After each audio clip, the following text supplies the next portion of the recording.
Hello दोस्तों, कैसे कैसे कैसे कैसे कैसे हो आप सब लोग जी। मैं बहुत बढ़िया हूँ। उम्मीद करता हूँ आप लोग भी बहुत बहुत बहुत ही ज्यादा बढ़िया होंगे। और आपकी कॉस्टिंग का पेपर बहुत अच्छे से गया होगा। अगर नहीं भी गया तो सोच के कोई फायदा नहीं। मुझे पता है बहुत लोगों को कॉस्टिंग का पेपर टफ लगा। देखिए, वीडियो स्टार्ट करने से पहले मैं सिर्फ दो चीजें बोलूंगा। दिल पे हाथ रख के बोलना, क्या कोचिंग का पेपर सच में हार्ड था? या चलो हार्ड था भी सही, क्या आपके सोचने से क्या वो चीजें बदल जाएगी? अब सच बोलना एक बार, क्या आपने उस लेवल की तैयारी करी थी जिस लेवल की तैयारी एक सीए स्टूडेंट को करनी चाहिए?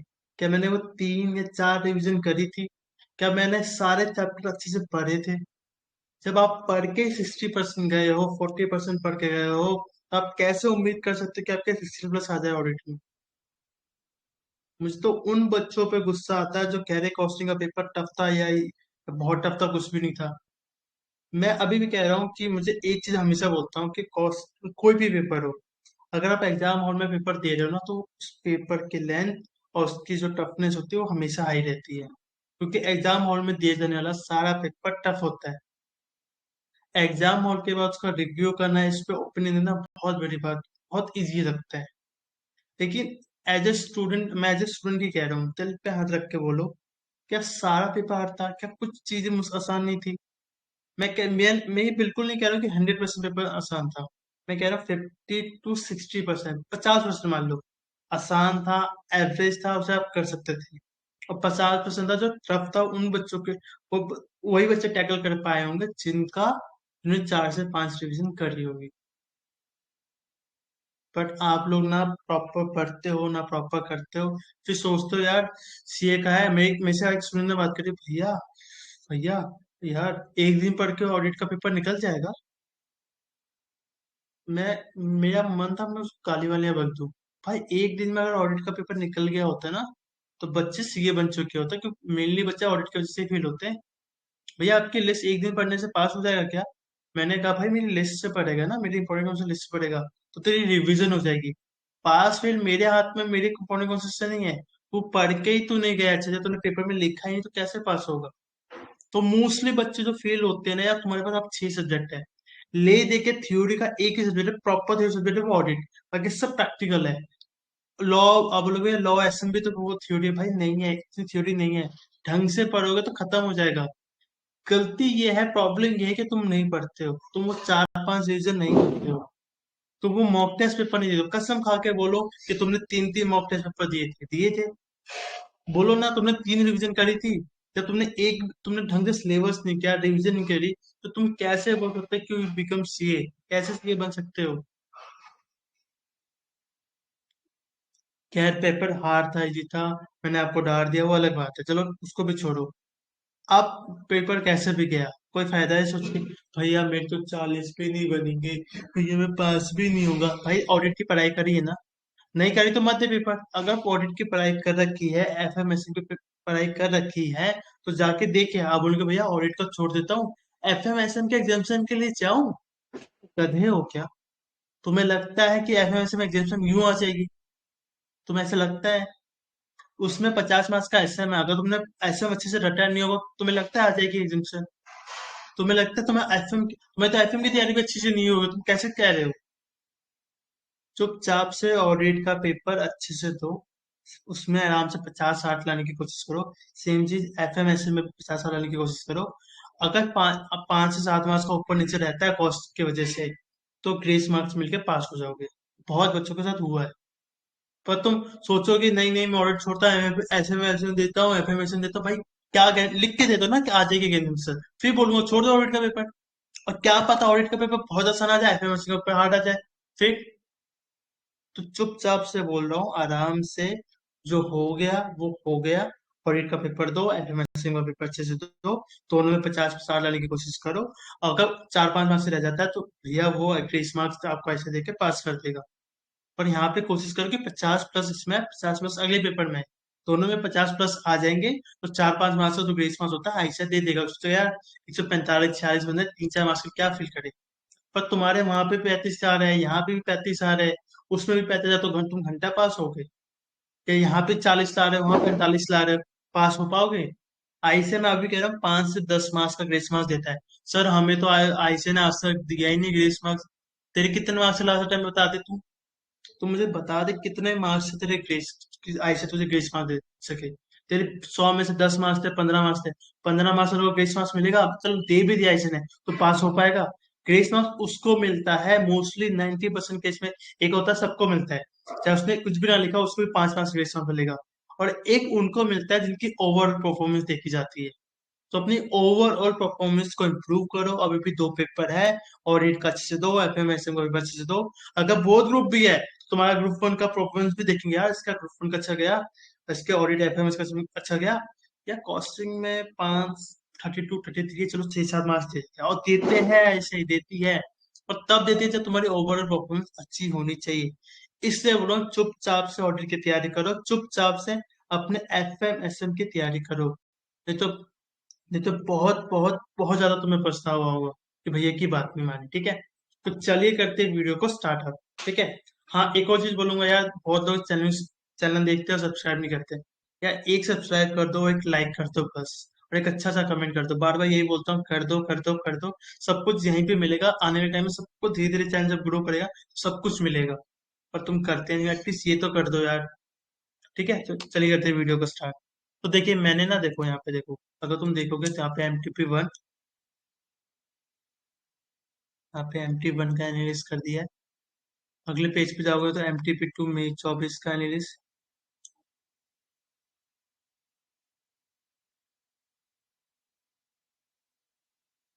ठीक है, यहाँ देखोगे एग्जाम का एनालिसिस किया है। फिर यहाँ पे September 24 MTP 1 का एनालिसिस किया है। यहाँ पे MTP 2 September 24 का एनालिसिस किया है। तो इस एनालिसिस के बेसिस पे मैंने कुछ चीजें बताई हैं, कुछ इंपॉर्टेंट क्वेश्चन बनाए हैं। वो इंपॉर्टेंट क्वेश्चन आप कर लेते हो तो मैं आपको लिख के दे रहा हूँ, आपके 7 प्लस इसमें आ सकते हैं। कॉस्टिंग का बहुत उतारो, अब ऑडिटिंग के पेपर पे फोकस करो। ठीक है, उसमें सबसे पहले क्या बोलना चाहूंगा, ये इंपॉर्टेंट क्वेश्चन बोल लो इसको, या इसको इंपॉर्टेंट पॉइंट्स बोलो, जो आपको बोलना है बोल सकते हो। पहला पॉइंट या पहला क्वेश्चन क्या है कि भाई जो आता है ना, जितना आता है सबसे पहले उसको करेंगे। अगर आपको 5 चैप्टर भी अच्छे से आते हैं, 5 चैप्टर भी, या 10 स्टैंडर्ड भी अच्छे से आते हैं, उन पे फोकस करो। ये मत सोचो भाई पेपर में आएगा नहीं आएगा, ना मुझे पता है, ना तुम्हें पता, ना तुम्हारे किसी फैकल्टी को पता है। सच कह रहा हूँ, जो आता है, जितना आता है, मैं लास्ट 3-4 वीडियो मैंने ऑलरेडी जो डाली उसमें यही बोली, जो आता है जितना आता है उतना अच्छे से करो। क्योंकि मैं अगर आपको एनालिस्ट बताऊं तो कुछ कुछ इतने बेसिक क्वेश्चन पूछे ना ऐसे, इतने बेसिक क्वेश्चन पूछे, ये देखो इतने एनालिस्ट के ना, कुछ इतने। और अगर आप 2024 का पेपर देखोगे ना, तो 24 का एग्जाम का, कुछ इतने इजी इजी बेसिक क्वेश्चन पूछे हैं कि तुम्हें, अगर तुम नहीं लिख रहे तुम डूब के मर जाना। और इतने आसान आसान इतने आसान आसान क्वेश्चन पूछे। इसलिए कह रहा हूँ, जो आता है जितना आता है अच्छे से कर लो। और जो नहीं आता उसको पढ़ के फायदा नहीं है, ना तुम पढ़ पाओगे, कि तुमने 3 महीने से कुछ पढ़ा नहीं तो अब पढ़ के फायदा नहीं है। इसलिए कह रहा हूँ, जो आता है जितना आता है, जितना भी तुम कवर कर सको, तुम अच्छे से ना, अच्छे से कवर कर लो, जितना तुम कर सकते हो, जितनी चैप्टर तुम्हें अच्छे से आते हैं उस पर सबसे पहले फोकस करेंगे। पहले अपने नोट्स पे फोकस करेंगे, तो नोट्स जो होंगे आपके हैंड रिटन नोट्स, कई नमूने तो ऐसे होंगे जिन्होंने नोट्स भी नहीं बनाए होंगे। अगर बना रखे तो भाई उससे पहले पढ़ लो। जितने टॉपिक्स तुम्हें अच्छे से आता है उसको अच्छे से कम टाइम में मैक्सिमम रिवीजन करो। जैसे ही कर लेते हो उस पर जाए, उसके बाद हम जाएंगे स्टडी मटेरियल पे, मतलब जितने चैप्टर अच्छे से आते हैं वो उस पर जाएंगे पहले। अगर आपको 5 चैप्टर भी अच्छे से आते हैं तो वो 5 चैप्टर, अगर 7 चैप्टर अच्छे से आते हैं तो 7 चैप्टर। उसमें क्या करेंगे, स्टडी मटेरियल पे जाएंगे। किस पे जाएंगे, आपका स्टडी में जाएंगे जहाँ पे सारे क्वेश्चंस, उन चैप्टर्स के सारे क्वेश्चन, एटलीस्ट उन चैप्टर्स के सारे क्वेश्चंस। बाकियों के भी अगर कर सको तो कर लो, नहीं तो एटलीस्ट वो चैप्टर या वो स्टैंडर्ड जो तुम सबसे अच्छे से आता है, उन चैप्टर के क्वेश्चंस करेंगे स्टडी में से। कौन कौन से, एवरी क्वेश्चंस, स्टडी में के सारे question, like blue box blue box question, illustrations, examples, case studies, MCQ, back question सारे करेंगे। ये ब्लू बॉक्स क्वेश्चन क्या होता है, ये इलस्ट्रेशन क्या होता है, एग्जाम्पल क्या होता है, एक बार समझा दोगे? हाँ, समझा देता हूँ आपको मैं। आइए देखिए, लेट्स सपोज ये चैप्टर 2 है। ठीक है, आप चैप्टर 2 में देखो, मैं दिखाता हूँ तुम्हें।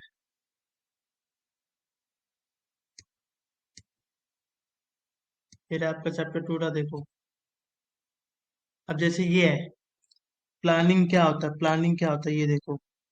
इसको रीड करो। इसको मैं ब्लू बॉक्स क्वेश्चन बोलता हूँ। अगर आप जाओगे तो इसको रीड करो, इसको रीड करो। ये जितना बना है ना, इसको रीड करो। या आगे बढ़ो, इसको रीड करो। मैं आपको समझा रहा हूँ। इसको रीड करो भाई, है क्या, ये लाइन क्या बोल रही है। इससे क्वेश्चन देखने को मिलेगा आपको, मैं आपको लिख के दे रहा हूँ, इसको क्वेश्चन देखने को मिलेगा। ये क्या चीज है। और आगे बढ़ते, और आगे बढ़ते, आगे बढ़ते, आगे बढ़ते, आगे बढ़ते, ये रजिस्ट्रेशन हो गया। ये टेस्ट योर नॉलेज के क्वेश्चंस हो गए। और आगे बढ़ते, ये इलिस्ट्रेशन हो गए।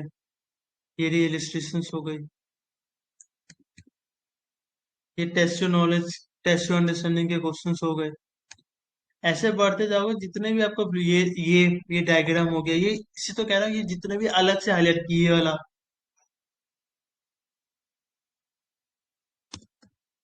ये वाले पॉइंट्स, ये एग्जांपल्स,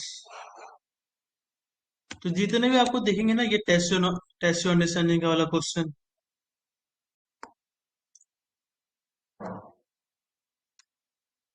ये आपकी केस स्टडीज, ये आपके एमसीक्यू, ये आपके ये वाले एमसीक्यू क्वेश्चंस, ये आपके करेक्ट इनकरेक्ट, आपके थियोरेटिकल क्वेश्चंस। तो ये सारे क्वेश्चन हर चैप्टर में आपको करके जाने हैं, एटलीस्ट उन चैप्टर के तो करके जाओ जो आपको अच्छे से आते हैं। जो नहीं भी आते, अगर करके चले जाते हो, मैं आपको लिख के दे देता हूँ, जो आपने अच्छे से पढ़ रखा है, जो नोट्स अच्छे से पढ़ रखे हैं, जो नोट्स बना रखे हैं, उसको अच्छे से पढ़ लेते हो, उसमें के सारे क्वेश्चन कर लेते हो। 30 मार्क्स गारंटी के साथ, 30 मार्क्स गारंटी के साथ कह रहा हूँ, आएंगे। मिनिमम 30 मार्क्स आपके पेपर में आएंगे। उन्हीं नोट्स जो आपने अच्छे से पहले पढ़ रखा है, जो चैप्टर आपको अच्छे से आते हैं वो, और सिमिलर के जितने भी बैक क्वेश्चन, रजिस्ट्रेशन जो भी है, कर ले तो 30 मार्क्स कंफर्म है। 30 मार्क्स, 30 मार्क्स बेसिक क्वेश्चन आते हैं भाई, 15 से 20 मार्क्स, 30 मार्क्स मैं आपको दिखा भी देता हूँ, देखो। ये रहा, देखो। अगर यहाँ पे आप देखोगे ना, यहाँ तो नहीं बनाया मैंने, एक्सेल शीट बनाई थी, उसमें मैं आपको अच्छे से दिखा देता हूँ, एक सेकेंड। डेट,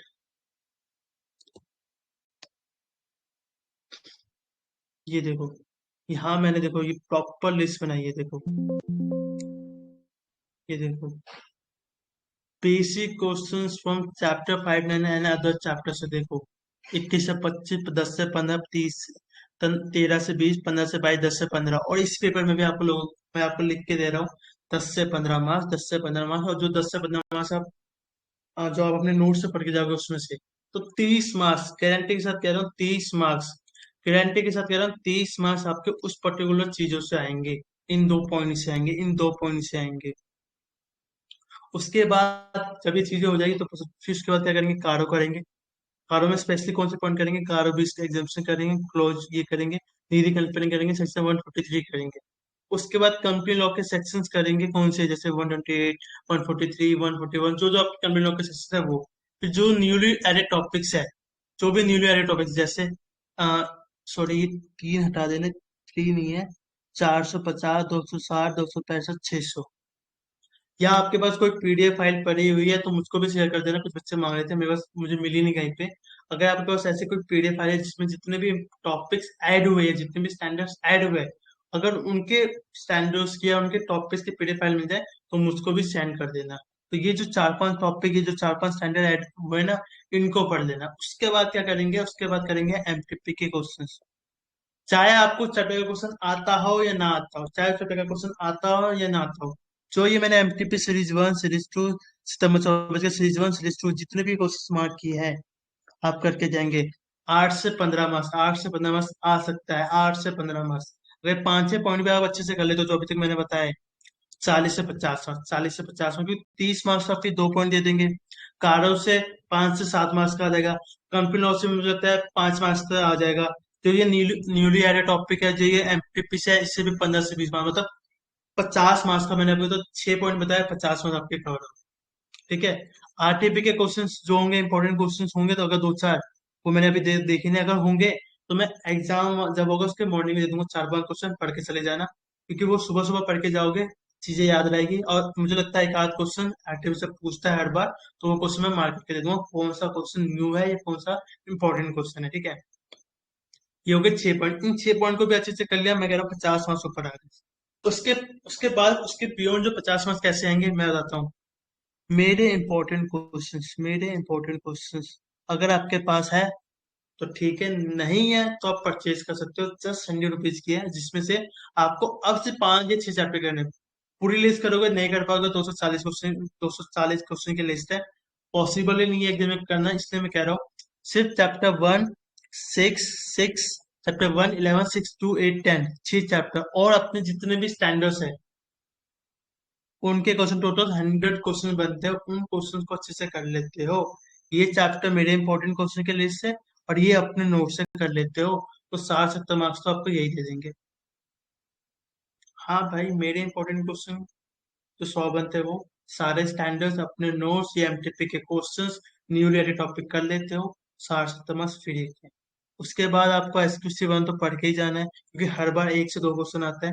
चैप्टर 5 चैप्टर 9 के मैंने कुछ इंपॉर्टेंट दिए, इन टॉपिक्स को पढ़ के जाना। किस्मत सही रही तो इसमें से भी आप पूरा चैप्टर 5 और जो पूरा चैप्टर 9 इसी में से देखने को मिल जाएगा। उसके अलावा इंपॉर्टेंट स्टैंडर्ड्स बता दिए मैंने कि कौन कौन से इंपॉर्टेंट स्टैंडर्ड्स। ठीक है। तो एक बार बता देता हूँ फटाफट, मैंने अभी तक क्या बताया। पहला, जो आता है अच्छे से करेंगे। जो चैप्टर मुझे अच्छे से आते हैं उन स्टैंडर्ड के क्वेश्चन सारे स्टैंडर्ड में, उस चैप्टर के क्वेश्चन स्टडी में सारे क्वेश्चन करेंगे। चाहे ब्लू बॉक्स के क्वेश्चन हो, चाहे एग्जाम्पल हो, लेसन कुछ भी हो, उनको अच्छे से करेंगे। थर्ड पॉइंट में क्या बताया, थर्ड पॉइंट में बताया कि कारो कर लेना, जितनी भी न्यू एडेड टॉपिक है वो कर लेना, कंप्लीट कर लेना। एमटीपी के सारे क्वेश्चन करना है, जो जो मैंने इंपॉर्टेंट बताया है। चाहे आपको चैप्टर आता हो या ना आता हो या ना आता हो या ना आता हो, सारे करके जाएंगे। आरटीआई के जो 3 4 इंपॉर्टेंट क्वेश्चन को मैं एग्जाम के मॉर्निंग में दे दूंगा, पढ़ के चले जाना। 1 से 2 क्वेश्चन डायरेक्ट उसमें से आ जाएगा। साथ में बोलूंगा ये 6 पॉइंट भी कवर कर ले तो हो जाएगा। पर मैं कहता हूँ अगर आपको थोड़ा सा और एनहांस करना है, मेरे इंपॉर्टेंट क्वेश्चन उन 6 चैप्टर, चैप्टर 1, 11, 6, 2, 8, 10, 6 चैप्टर के टोटल 100 क्वेश्चन बनते हैं वो। और अपने जितने भी आपके स्टैंडर्ड्स बनते हैं उनको अपने नोट से पढ़ लो, 60 70 मार्क्स सीधे देंगे। और चैप्टर 5 चैप्टर 9 के मैंने इंपॉर्टेंट पॉइंट बता दिए हैं। एसक्यूसी 1 पढ़ के जाना ही जाना है। साथ में जितने भी इंपॉर्टेंट स्टैंडर्ड्स बने पहले 5 अटेम्प्ट के पेपर से, सारे स्टैंडर्ड लिख दिए। इतना भी कर लोगे तो हो जाएगा। एक और चीज बताता हूँ भैया, कोई भी पेपर पैटर्न नहीं है। जैसे लॉ में या अकाउंट्स में मैंने बता दिया था, इवन टैक्स में बता दिया था, पर कॉस्टिंग में और आपके एफ में, मतलब ये कह लो ग्रुप 2 में ना कोई भी पेपर पैटर्न नहीं है। वो किसी भी चैप्टर से कहीं से भी क्वेश्चन किसी भी पार्ट में डाल सकता है। कुछ नमूने कुछ टीचर्स या कुछ टेलीग्राम पे मैंने देखे हैं, ये डाल दिया वो डाल दिया, भाई पेपर फॉर्मेट है ही नहीं। आप खुद चेक कर सकते हो कि जो मैंने यहाँ डाली ना, ये खुद चेक कर सकते हो, 2 मिनट लगा के 5 मिनट लगा के। कोई भी पेपर पैटर्न फॉलो नहीं आ रहा। ठीक है भैया, अभी से बता रहा हूँ 50% पेपर ट्रिकी होगा मेरे अकॉर्डिंग, और 50% पेपर इजी होगा। लेकिन साथ में आपको बहुत सारा टाइम देगा, क्योंकि अच्छी खासी लेंथ के साथ होगा। मतलब आपको पेपर के टाइम पे स्पीड बना के रखनी है, स्पीड बना के रखनी है। ये तो आपका पेपर छूट जाएगा, फिर आप आपको खुश होगे। अभी भी कह रहा हूँ 50% टिक के आएगा, लेकिन 50% उतना ही इजी आएगा, जितना टिक आएगा उतना ही इजी आएगा। तो इजी वाले पार्ट कैसे कवर करेंगे भाई, जो आपने पढ़ रखा है, जो सुन के बैक क्वेश्चन है, या जो मेरे इंपॉर्टेंट क्वेश्चन की लिस्ट है वो भी कर दी अच्छे से, तो 50% आराम से टेक्नोलॉजी जो ट्रिकी वाला पॉइंट है उसमें से मैं कह रहा हूँ 50 में से 50 नहीं आएंगे, लेकिन 15 20 मार्क्स आराम से आएंगे, और 50 में से 30 मार्क्स आ जाएंगे। तो 30 और 15 45, और 5 से 7 मार्क्स का आप एमसीक्यू में लगा लो, 50 प्लस आ जाएंगे। तो अगर वीडियो पसंद आ जाए तो लाइक कमेंट सब्सक्राइब कर देना। ये थी ऑडिट की प्रॉपर स्ट्रेटेजी, अपना नंबर, ये PDF file proper with NUS के साथ मैं अपने यूट्यूब इनबॉक्स में डाल दूंगा। उसको देख लेना, मुझसे कांटेक्ट कर लेना, कुछ भी डाउट हो कभी भी कॉल करके या मैसेज करके पूछ लेना। ठीक है। तो चलिए मिलते हैं अगले वीडियो में। आपके ऑडिट के पेपर के लिए ऑल द वेरी बेस्ट।